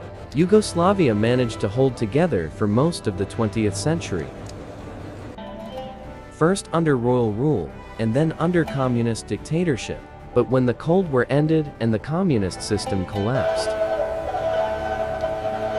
the old divisions reasserted themselves with a vengeance. The Yugoslav wars of the 1990s were in many ways a continuation of the conflicts that had begun with the Ottoman retreat from the Balkans. Serbs, Croats, Bosnians, and Albanians fought with a ferocity that shocked the world. But the roots of their hatred lay deep in the Ottoman past. The concept of ethnic cleansing, which became notorious during the Yugoslav wars, was not new. It had been practiced during the Ottoman collapse when Greeks and Turks were forcibly exchanged, when Armenians were deported and massacred, when entire populations were uprooted and relocated. Even Turkey, the most successful successor state, struggled with the legacy of empire. The Kurdish population, denied recognition under the new nationalist ideology, launched repeated rebellions. The memory of the Armenian genocide became a source of international tension, with Turkey refusing to acknowledge what had happened and the Armenian diaspora demanding recognition. The secular westernizing project of Ataturk faced constant challenges from Islamic conservatives who saw it as an abandonment of Turkey's true identity. The tension between secularism and Islam, between westernization and tradition, between Turkish nationalism and Islamic universalism, has defined Turkish politics ever since. But perhaps the most profound legacy of Ottoman collapse was psychological. For 6 centuries, the Ottoman Empire had provided a framework for understanding the world. A vision of universal Islamic rule that transcended ethnic and national divisions. Its collapse left a void that has never been filled. The rise of political Islam in the 20th and 21st centuries can be seen in part as an attempt to recreate that lost unity. From the Muslim Brotherhood to ISIS, Islamist movements have dreamed of restoring the caliphate, of reuniting the Muslim world under a single banner. But these movements have failed to understand a crucial truth. The Ottoman Empire succeeded not because it was purely Islamic, but because it was pragmatic, tolerant, and adaptive. It incorporated the best of many civilizations: Byzantine, Persian, Arab, European, and created something new. The modern Middle East, divided into competing nation-states, has never achieved the stability and prosperity that the Ottoman Empire provided at its best. The empire's collapse unleashed forces, nationalism, sectarianism, great power competition that continued to tear the region apart. The Arab Spring of 2011, which began with such hope and ended in such disappointment, can be seen as the latest chapter in the story of Ottoman collapse. The artificial states created from the empire's ruins have struggled to create legitimate governments, prosperous economies, and stable societies. Syria has been torn apart by civil war. Iraq has been devastated by sectarian conflict. Libya has collapsed into chaos. And Yemen has been destroyed by proxy wars. The dream of Arab unity that inspired the revolts against Ottoman rule has given way to the nightmare of Arab division.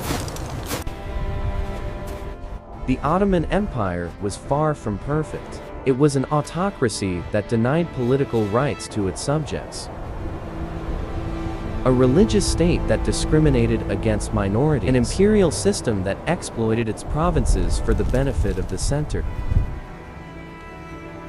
But it also provided a framework for coexistence, a way for different peoples to live together under a single authority. The nation-states that replaced it have often been more oppressive, more violent, and more unstable than the empire they succeeded. The dream of national self-determination has too often become the reality of ethnic conflict and religious war. As we reach the end of our journey through the rise and fall of the Ottoman Empire, it's worth asking, what can we learn from this 600-year story? What does the collapse of one of history's greatest empires tell us about power? About change? About the human condition itself? First, it reminds us that nothing lasts forever. The Ottomans believed their empire was eternal, blessed by God, destined to endure until the end of time. They called it the eternal state, the well-protected domains, the empire that would last until the day of judgment. They were wrong. All human institutions, no matter how powerful or enduring they seem, carry within them the seeds of their own destruction. The very qualities that make an empire great: its size, its diversity, its complexity, eventually become sources of weakness. The Ottoman Empire fell not because of a single catastrophic event, but because of a slow accumulation of problems that it could not solve. Military defeats, economic decline, administrative corruption, ideological confusion. Each problem made the others worse, creating a downward spiral that proved impossible to reverse. This is the fate of all empires from Rome to Britain to the Soviet Union. They grow until they become too large to govern effectively, too diverse to hold together, too complex to reform. Success breeds the conditions for future failure. Second, the Ottoman story shows us the danger of falling behind. The empire's decline began when it stopped adapting, when it became rigid and conservative, while the world around it was changing rapidly. The scientific revolution, the age of exploration, the industrial revolution, All of these passed the Ottomans by, leaving them increasingly obsolete. The empire that had once been at the forefront of military technology, that had pioneered the use of gunpowder in warfare, that had built the most advanced administrative system of its age, gradually fell behind its competitors. By the 19th century, Ottoman armies were using tactics and weapons that were centuries out of date. But the empire's reformers faced an impossible dilemma. Every attempt at modernization threatened the traditional sources of Ottoman legitimacy. How do you reform an Islamic empire using European models? How do you create Ottoman nationalism in a multi-ethnic empire? How do you modernize without losing your identity? The Young Turks tried to solve this dilemma through radical transformation. But their efforts only accelerated the empire's collapse. Sometimes, perhaps, institutions become so rigid that they cannot bend without breaking. The choice becomes not between reform and stagnation, but between transformation and destruction. Third,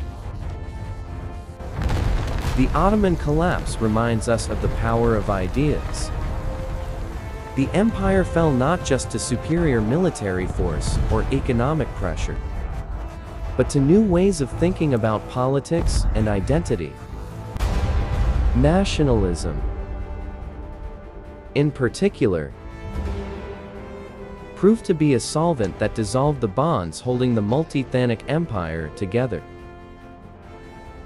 The Ottomans had created a system based on religious rather than ethnic identity. Muslims, Christians, and Jews were separate communities, but they were all Ottoman subjects. This system worked for centuries, creating a remarkably stable and tolerant society by the standards of its age. But it could not survive the rise of ethnic nationalism. The idea that each people should have its own state, that political boundaries should correspond to ethnic boundaries, was revolutionary in its implications. It meant that multi-ethnic empires like the Ottoman Empire were not just obsolete, they were illegitimate. The tragedy is that the Ottoman vision of unity and diversity was in many ways more humane than the nationalist alternative. The empire at its best was tolerant, cosmopolitan, and inclusive. Its collapse led to ethnic cleansing, genocide, and the creation of ethnically homogeneous nation-states that were often less tolerant than the empire they replaced. Fourth, the Ottoman story reminds us that history is not inevitable. The empire's collapse was not predetermined. At many points, different choices might have led to different outcomes. If the empire had modernized earlier, if it had stayed out of the First World War, if its leaders had been more flexible and pragmatic, who knows what might have happened? The decision to enter World War on the side of Germany was perhaps the most fateful choice in Ottoman history. It was a gamble that the empire could not afford to lose. And when it did lose, the consequences were catastrophic.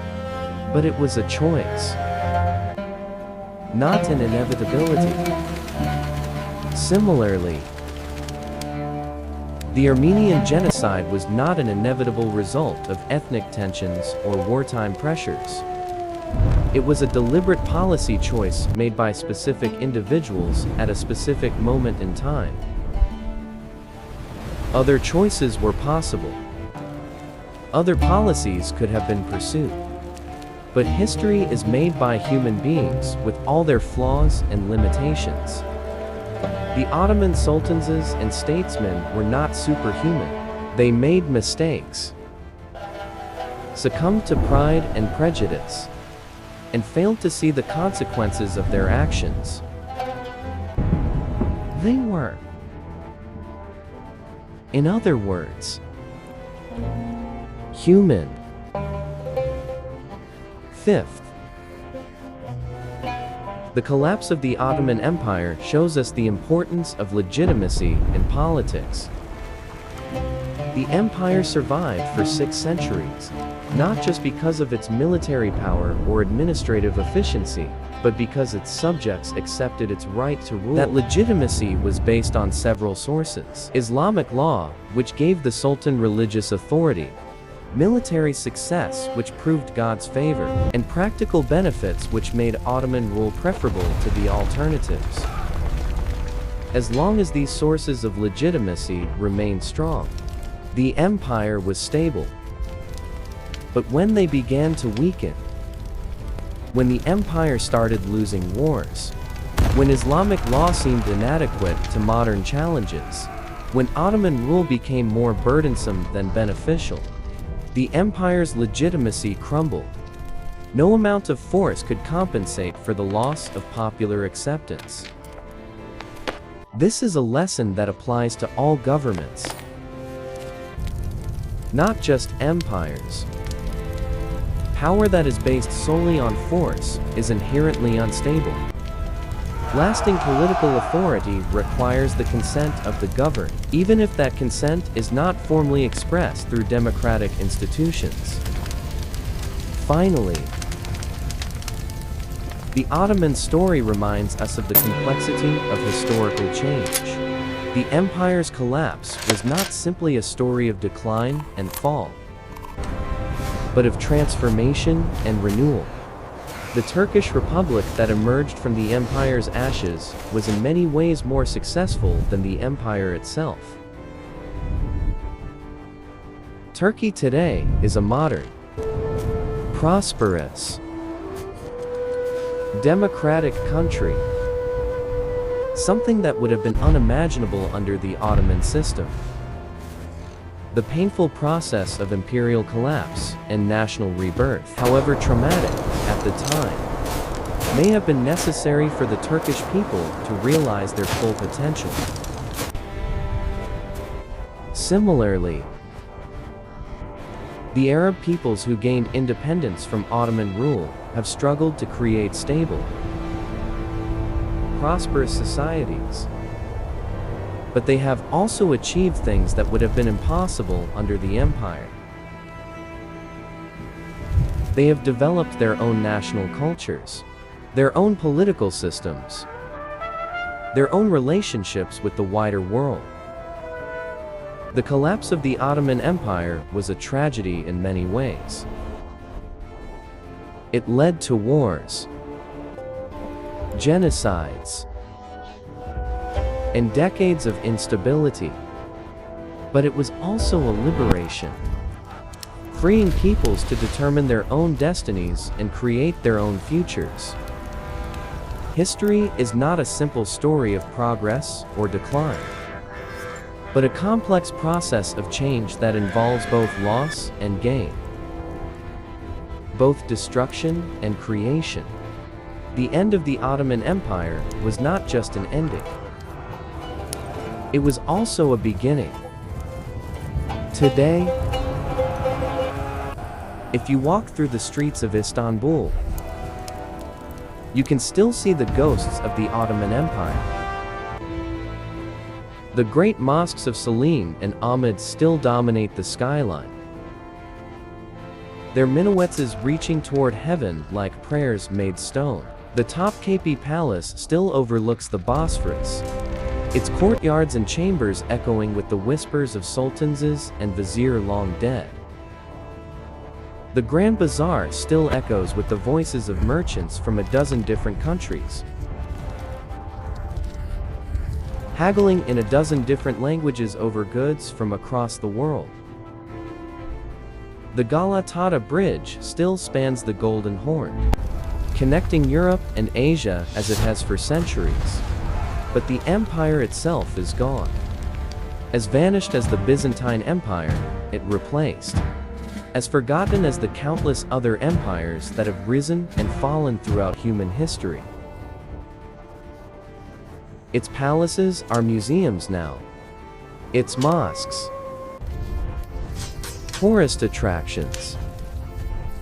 Its borders lines on old maps. The last Ottoman Sultan died in exile in 1944, forgotten and impoverished. The last Ottoman prince died in 1994, working as a librarian in New York. The dynasty that had once ruled half the world ended not with a bang, but with a whimper. Yet something of the Ottoman spirit survives in the cosmopolitan neighborhoods of Istanbul, where Europeans and Asians, Muslims and Christians still live side by side. In the Turkish language, which still carries words borrowed from Arabic, Persian, Greek, and a dozen other tongues in the Turkish cuisine, which blends flavors from across the former empire, and perhaps most importantly, in the memory of what was possible. For 6 centuries, the Ottoman Empire showed that different peoples, different faiths, different cultures could live together under a single banner. It wasn't perfect. No human institution ever is. But at its best, it offered a vision of unity that transcended the narrow boundaries of tribe and nation. That vision failed, destroyed by the forces of nationalism, imperialism, and modernity. But the need for it remains in our interconnected world, where the challenges we face, climate change, pandemics, economic inequality, terrorism, transcend national borders. We need new forms of cooperation, new ways of thinking about identity and belonging. The Ottoman Empire cannot be restored, nor should it be. The world has moved on, and the conditions that made the empire possible no longer exist. But its memory reminds us that human beings are capable of creating institutions that are larger than themselves, that serve purposes greater than narrow self-interest. The empire fell, but the dream of unity, imperfect, fragile, but enduring, lives on. In the European Union, which seeks to unite diverse peoples under common institutions. In the United Nations, which tries to provide a forum for global cooperation. In the countless international organizations that work to solve problems that no single nation can address alone. These modern institutions face many of the same challenges that destroyed the Ottoman Empire. How do you balance unity and diversity? How do you maintain legitimacy across different cultures and traditions? How do you adapt to changing circumstances without losing your essential character? The Ottoman experience offers no easy answers to these questions, but it does offer insights. It shows us that diversity can be a source of strength as well as weakness. That tolerance and pragmatism are more effective than ideology and rigidity. That institutions must evolve or die. It also reminds us that all human achievements are temporary. That even the greatest empires eventually fall. That nothing we build will last forever. But that doesn't make the building any less worthwhile. The Ottoman Empire lasted for 6 centuries, longer than most nations have existed. It left behind a legacy of art, architecture, literature, and law that enriches the world to this day. And so we come to the end of our story. The story of how a 600-year reign came to its end. The Ottoman Empire is gone, but its echo still reverberates through the corridors of history, reminding us of what we have lost, and perhaps of what we might yet build. The tree that grew from Osman's chest has withered and fallen, but seeds from that tree have scattered on the wind, and who knows where they might take root. History, after all, is not just about endings. It's also about beginnings. And every ending, if we look closely enough, contains within it the promise of something new. The Ottoman Empire died, but from its ashes rose new nations, new ideas, new possibilities. The story of its collapse is also the story of the birth of the modern Middle East, with all its struggles and achievements. Perhaps that is the ultimate lesson of the Ottoman Empire. That even in failure, even in collapse, even in death, there can be renewal. The empire that called itself eternal proved to be mortal, but the human spirit that created it, the desire to build, to unite, to transcend the limitations of tribe and nation, that spirit is truly eternal. It lives on in every attempt to create something larger than ourselves, in every effort to bridge the divisions that separate us, in every dream of a better world. The Ottoman Empire is dead, but the dream that created it, the dream of unity and diversity, of justice and tolerance, of a world where different peoples can live together in peace, that dream will never die. And in that sense, perhaps the empire was eternal after all, not in its institutions or its borders, but in its ideals. Not in its palaces or its armies, but in its vision of what humanity might become. The last sultan is gone. The last palace is empty. The last border has been redrawn.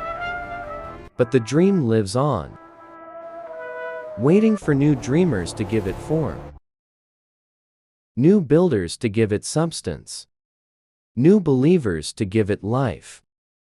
The Ottoman Empire is dead. Long live the dream that created.